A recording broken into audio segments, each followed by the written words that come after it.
ശ്രേഷ്ഠമേറിയ ഒരു പദവി നമുക്ക് തന്ന് നമ്മളെ വിളിച്ചിട്ട് നമ്മൾ ഇന്നും നമ്മുടെ ഉപജീവന മാർഗത്തിനും അല്ലെങ്കിൽ നമ്മുടെ മറ്റുള്ള കാര്യങ്ങൾക്കും വേണ്ടി നമ്മൾ ശ്രേഷ്ഠമേറിയ ദൈവത്തിൻ്റെ അനുഗ്രഹം നമ്മൾ വിട്ടിട്ട് പോയാൽ എങ്ങനെയായിരിക്കും? കർത്താവ് പറഞ്ഞു, നിങ്ങൾ അതിനെക്കുറിച്ച് ഭാരപ്പെടണ്ട. ആകാശത്തിലെ പറവുകളെ നോക്കുവാൻ വിതയ്ക്കുന്നില്ല, കൊയ്യുന്നില്ല, കളപ്പുറം ശേഖരിക്കുന്നില്ല. അവയേക്കാൾ എത്രയോ വിശേഷത്തുള്ളവരാണ് നിങ്ങൾ. ഉടുപ്പിനെക്കുറിച്ച് വിചാരപ്പെടേണ്ട, ആഹാരത്തെക്കുറിച്ച് വിചാരപ്പെടേണ്ട. അത് ഒന്നും ചെയ്യാത്ത പക്ഷികൾക്ക് അല്ലെങ്കിൽ അവർക്ക് കൊടുക്കുന്നെങ്കിൽ അതിനേക്കാൾ ശ്രേഷ്ഠമായിട്ട് നമുക്ക് തരും.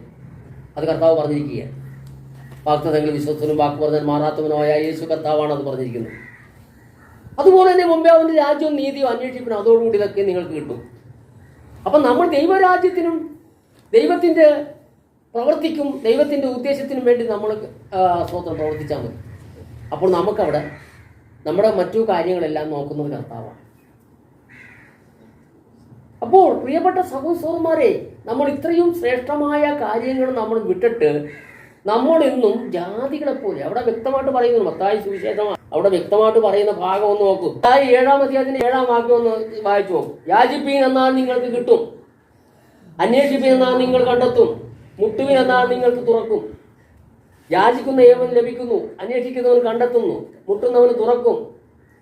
മകൻ അപ്പം ചോദിച്ചാൽ അവന് കല്ല് കൊടുക്കുന്ന മനുഷ്യൻ നിങ്ങളിൽ ആരുള്ളൂ? മീൻ ചോദിച്ചാൽ അവന് പാമ്പിനെ കൊടുക്കുമോ? അങ്ങനെ ദോഷികളായ നിങ്ങൾ നിങ്ങളുടെ മക്കൾക്ക് നല്ല ദാനങ്ങളെ കൊടുക്കാൻ അറിയുന്നുവെങ്കിൽ സ്വർഗസ്ഥനായ നിങ്ങളുടെ പിതാവ് തന്നോട് യാചിക്കുന്നവർക്ക് നന്മ എത്ര അധികം കൊടുക്കും. മനുഷ്യർ നിങ്ങൾക്ക് ചെയ്യണമെന്ന് നിങ്ങൾ ഇച്ഛിക്കുന്നതൊക്കെ നിങ്ങൾ അവർക്കും ചെയ്യുവിൻ. ന്യായപ്രമാണവും പ്രവാചകന്മാരും ഇത് തന്നെ. മത്തായി 6:33 വാക്യം ഒന്ന് വായിച്ചു. മുമ്പേ അവന്റെ രാജ്യവും നീതിയും അന്വേഷിപ്പിന് അതോടുകൂടി ഇതൊക്കെ നിങ്ങൾ കിട്ടും. അതുകൊണ്ട് നാളെക്കായി വിചാരപ്പെടരുത്, നാളത്തെ ദിവസം തനിക്കായി വിചാരപ്പെടുമല്ലോ. അതത് ദിവസത്തിന് അന്നന്നത്തെ ദോഷം മതി.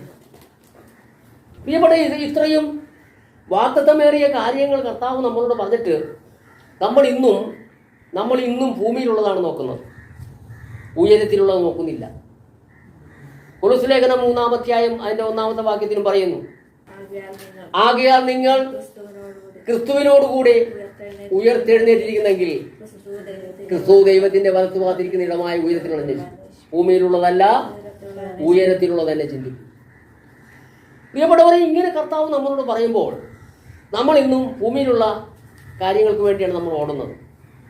ഓരോ ദിവസവും ഓരോ വിശ്വാസികളും